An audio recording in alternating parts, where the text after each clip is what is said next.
Hello everyone, my name is Amrita. 12th standard Gujarat board में share capital में हमने already कुछ सम स्टार्ट किए हैं, जिसमें मैंने लास्ट वीडियो में आपको प्रो राटा अलॉटमेंट के बारे में बताया था और इलस्ट्रेशन नंबर 15 करवाया था। अब आगे के इलस्ट्रेशन में आपको इलस्ट्रेशन नंबर 16 करवाने जा रही हूँ, पर उससे पहले मैं आपको एक रिक्वेस्ट करना चाहती हूँ कि अगर आपने अभी तक मेरा चैनल सब्सक्राइब नहीं किया है तो आगे के वीडियोज़ की रेगुलर अपडेट के लिए आप प्लीज़ मेरा चैनल सब्सक्राइब कीजिए और बेल आइकन को भी क्लिक कर दीजिए, सो दैट आपको सारे वीडियोज़ की अपडेट टाइम टू टाइम मिलती रहे। इसके अलावा भी आपको शेयर कैपिटल के अलावा भी आगे के जो पार्ट 1 के भी वीडियोस है उनकी लिंक जो आपको डिस्क्रिप्शन बॉक्स में मिल जाएगी, तो आप आगे के चैप्टर्स के लिए भी मेरा चैनल रेफर कर सकते हो। और मैंने एक कोशिश तो पूरी की है कि सारे के सारे इलस्ट्रेशन जो भी मेजर टॉपिक्स है वो सारे के सारे कवर कर लो मेरे वीडियोज में। बट अगर इनकेस आपको कोई एडिशनल कोई डाउट्स है इस वीडियोस के अलावा भी, तो आप मुझे कमेंट सेक्शन में लिख सकते हैं। जैसे ही मैं कोशिश करूंगी कि आपके सारे के सारे क्वेरीज को मैं तुरंत से तुरंत रिप्लाई करो। बट ये रिप्लाई आपको आया है कि नहीं आया है ये जानने के लिए आपको पहले मेरा चैनल सब्सक्राइब करना पड़ेगा।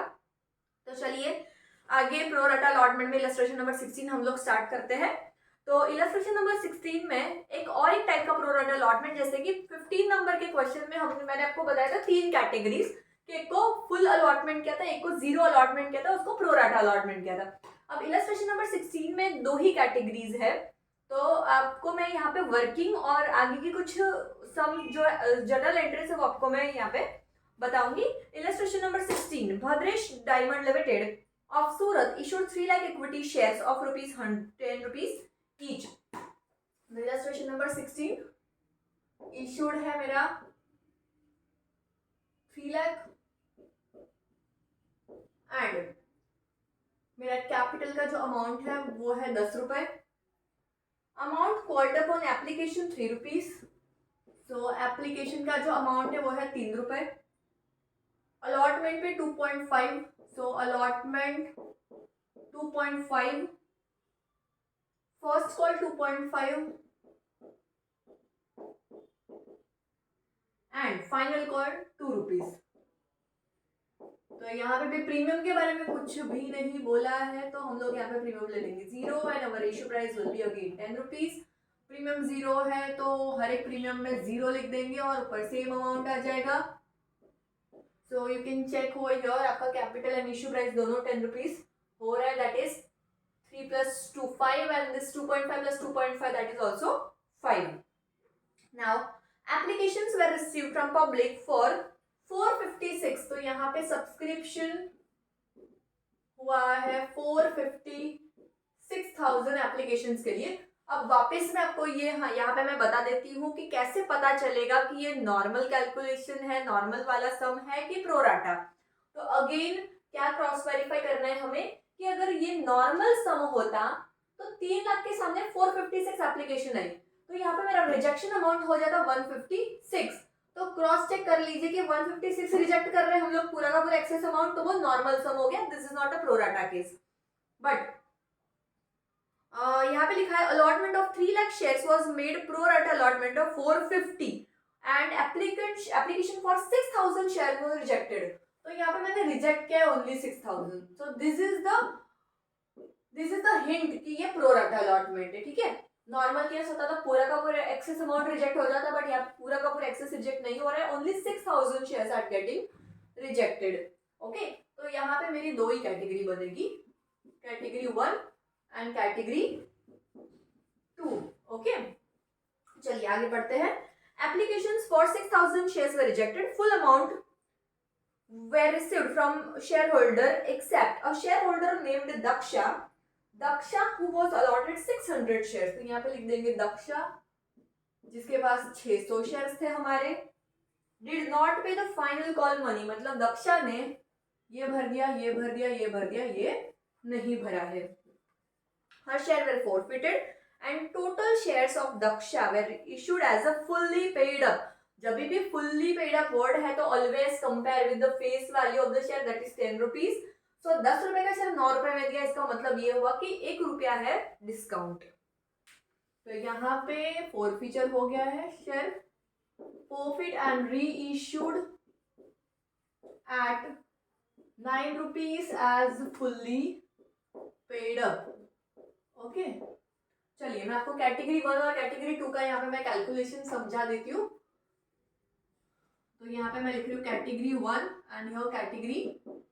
तो चलिए पहली एक कैटेगरी में यहाँ पे से शुरुआत करती हूँ कि एक कैटेगरी में ये तो पता है कि 6000 शेयर को रिजेक्ट कर दिया, तो यहाँ पे लिख देंगे applied and shares given.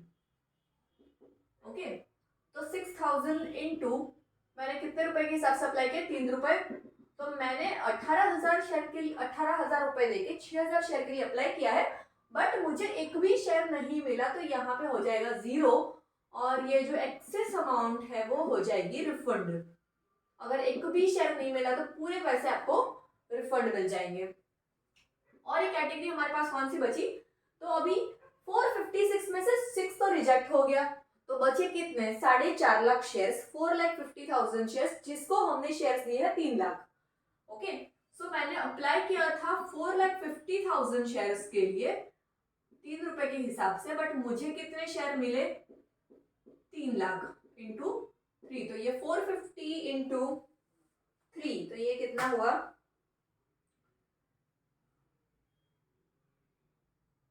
4,50,000 into 3 rupees, तो इसका हुआ 13,50,000। ओके, और ये 3 लाख इंटू 3 मतलब कि मुझे शेयर मिले 9 लाख रुपए के। क्लियर? ओके, मैंने अप्लाई किया कितने के लिए 4.5 लाख शेयर के लिए 3 रुपए देके, मतलब कि 13,50,000 रुपए मैंने कंपनी को दिए, बट कंपनी ने मुझे सामने शेयर्स दिए सिर्फ 3 लाख के। Again you can also cross check, applied कितना था 450 प्लस 6 456, शेयर कितने मिले मुझे 3 लाख, तो यहाँ पे 0 और यहाँ पे पूरा हो जाएगा 3 लाख। ठीक है, तो 3 लाख इंटू 3 के हिसाब से अब मेरा एक्सेस अमाउंट कंपनी के पास कितना पड़ा है, मैंने 1350 दिया, कंपनी ने मुझे शेयर दिए 9 लाख के, so minus 9 lakh, so company के पास एक्सेस रुपए पड़े हैं मेरे 450, जो कंपनी मेरी अलॉटमेंट के अमाउंट के साथ इसको एडजस्ट करेगी। तो चलिए यहाँ पे मैं लिख देती हूँ अलॉटमेंट कॉल्ड अप। तो अलॉटमेंट में कितने शेयर्स पे मंगाऊंगी 3 लाख, क्योंकि मुझे शेयर तो मिले 3 लाख के, into 2.5 rupees, that is the allotment amount. So 3 lakh into 2.5, allotment पे मुझे अमाउंट जो है मिलनी चाहिए थी 750, बट उसमें से 4.5 लाख कंपनी के पास ऑलरेडी एक्सेस पड़ा है, इसलिए अलॉटमेंट में कंपनी को जो पैसा मिलेगा, अलॉटमेंट टू बी रिसीव्ड, वो मिलेगा कंपनी को ओनली 3 लाख। ओके, आगे समझ में? आपको 7.5, आपको ऑलरेडी 9 लाख ही देने थे, पर कंपनी को आपने 13.5 दे दिए, मतलब 4.5 कंपनी के पास एक्सेस पड़ा है। अब नेक्स्ट इंस्टॉलमेंट जब आपको 7.5 का देना है, तब आप सिर्फ 7.5 नहीं दोगे, 3 ही दोगे। क्यों? क्योंकि आपने जब पहले एप्लीकेशन पे ज्यादा पैसा दे दिया, उसका वैसे कंपनी में ऑलरेडी एक्सेस पड़ा ही हुआ है। क्लियर? चलिए अभी हम लोग इसकी एंट्रीज करना शुरू करते हैं। सो मेरी फर्स्ट एंट्री है, मैं यहाँ से शुरू कर रही हूँ। तो फर्स्ट एंट्री आएगी मेरी bank account debit. Bank account में कितने रुपए आएंगे, तो 456 into 3 rupees, to share application account, तो 456 इंटू 3 के हिसाब से हमारा अमाउंट आ रहा है 13,68,000।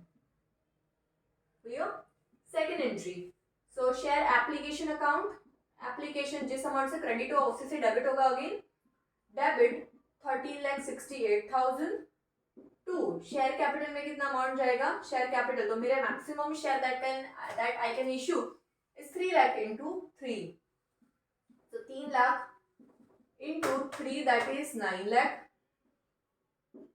टू। अब यहाँ पे प्रीमियम नहीं है, बट हाँ रिफंड है, तो मैं बैंक से पहले मैं रिफंड कर दूंगी। बैंक अकाउंट जो रिफंड होने वाला है मेरा, वो अमाउंट आ जाएगी मेरी 18,000। एंड अलॉटमेंट में कितना एडजस्ट हो रहा है मेरा अमाउंट, तो मैंने आपको लास्ट 15 नंबर वाले क्वेश्चन में भी बताया था, ये जो 2 लाइन है, 2 लाइन में से आपको लोअर अमाउंट लेनी है, तो 450 या तो 750, दोनों में से लोअर क्या है आपका 450, तो यहाँ पे मैं लिख दूंगी 450, the amount which is going to be adjusted. तो आप इसका टोटल देखोगे तो 9 लाख प्लस 18 प्लस 450, इन दोनों का टोटल आपका मैच हो जाएगा with 13,68,000। Now the third entry is allotment to be called up. So I'll I'll write here allotment called allotment account debit. Allotment कितने पे मंगवाएंगे हम लोग? 3 लाख शेयर्स. अभी आपको पता चल गया 4.5 वालों को 3 ही दिया मैंने, 6 रिजेक्ट कर दिए. तो अल्टीमेटली मेरे जो शेयर्स मार्केट में है वो कितने हैं? 3 लाख. 3 लाख पे मैं 2.5 रुपए के हिसाब से पैसे मंगवाने वाली हूँ.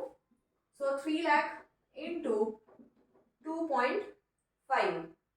तो ये जो अमाउंट है मेरा हो रहा है 7.5 lakh. That is 7,50,000 to share capital. 7,50,000. Fourth number, bank में कितना पैसा आएगा? अभी बैंक अकाउंट डेबिट. तो बैंक अकाउंट में हमारे पास 2 ही कैटेगरी. इस कैटेगरी में तो शेयर ही नहीं दिए तो अमाउंट भी नहीं आएगी. इस कैटेगरी में आपके पास ऑलरेडी कैलकुलेशन है ही कि 7.5 में से 4.5 ऑलरेडी पे कर दिए थे. तो मुझे अभी अलॉटमेंट में जो अमाउंट मिलेगी वो 3 लाख ही मिलेगी. तो बैंक अकाउंट में आएगा 3 lakh. To allotment 3 lakh. Okay, वापिस आप क्रॉस चेक कर सकते हैं. अलॉटमेंट अकाउंट जितने से ओपन होता है उतने से ही वो क्लोज होना चाहिए. अगर पूरा अमाउंट मिल गया है तो यहाँ पे भी आप देख सकते हो राइट क्लिक किया है तो मैंने पूरा अमाउंट यहाँ पे मिल चुका है मुझे. अलॉटमेंट मैंने ओपन कितने से किया था? 7.5. क्रेडिट भी 7.5 हो गया. आप देखो अलॉटमेंट 3 लाख से क्रेडिट हुआ और ऊपर एडजस्टमेंट वाला 4.5 से क्रेडिट हुआ. तो आपका अलॉटमेंट अकाउंट जितने से ओपन हो उतने से क्लोज भी हो चुका है. Okay, now fifth entry, first call called up कीजिए. First call debit 3 lakh shares into 2.5 that is 750 again. To share capital 750. चलिए, तो 750 अभी आप देख सकते हैं कि एडजस्टमेंट में मेरे पास फर्स्ट कॉल के लिए कोई भी एडजस्टेड मनी नहीं है. तो यहाँ पे जितना मंगवाया उतना पूरा पैसा आएगा बिकॉज फर्स्ट कॉल में भी सारा का सारा अमाउंट मुझे मिल ही गया है. तो my sixth entry will be bank account debit to share first call. Okay, तो यहाँ पे कुछ भी मुझे ऐसा दिख नहीं रहा है कि जहाँ पे एडजस्टमेंट में मुझे देखना पड़े बिकॉज एडजस्टमेंट मेरा अलॉटमेंट के बाद खत्म हो चुका है, 0 हो गया है. फर्स्ट में भी सारे के सारे पैसे आ गए हैं तो 750 ही मिलेगा मुझे again. 750 750. Seventh entry, final call मंगवाइए. Share final call debit to share capital. कितना रुपए मंगवाएंगे हम लोग? 3 लाख शेयर से 2 रुपए मंगवाएंगे. That is 6 lakh. 6 लाख. अब 8 एंट्री में यहाँ पे तो कोई एडजस्टमेंट बाकी नहीं है बट यहाँ पे मुझे दिख रहा है कि 2 रुपए वाले फाइनल कॉल का पैसा दक्षा नाम की शेयर होल्डर जिसके पास 600 शेयर है उसने पैसे नहीं दिए. तो यहाँ पे bank account debit. Bank account में कितने जाएंगे? 3 लाख शेयर पे मंगवाए थे मैंने पैसे. 3 लाख में से एक शेयर होल्डर है जिसके पास 600 शेयर है, उसने पैसे नहीं दिए. तो कितने शेयर होल्डर ने पैसे दिए यहाँ पे? 2,99,400 शेयर होल्डर ने दिए होंगे पैसे 2 रुपए के हिसाब से. तो आप कैलकुलेट करिए 2,99,400 का अमाउंट आएगा 2,99,400 इंटू 2 रुपीज. तो ये अमाउंट आ जाएगा मेरा 5,98,800. To share final call account हो गया मेरा क्लोज. 598,800. ओके, 6 लाख से ओपन हुआ, 598,800 से क्रेडिट होगा मतलब जो डिफरेंस अमाउंट है that is my call in area that is 600 into 2 rupees that is 1,200 rupees. अब 9th एंट्री में हम करेंगे फॉरफीचर. तो इसके जो शेयर है हमने यहाँ पे फॉरफिट कर लिए.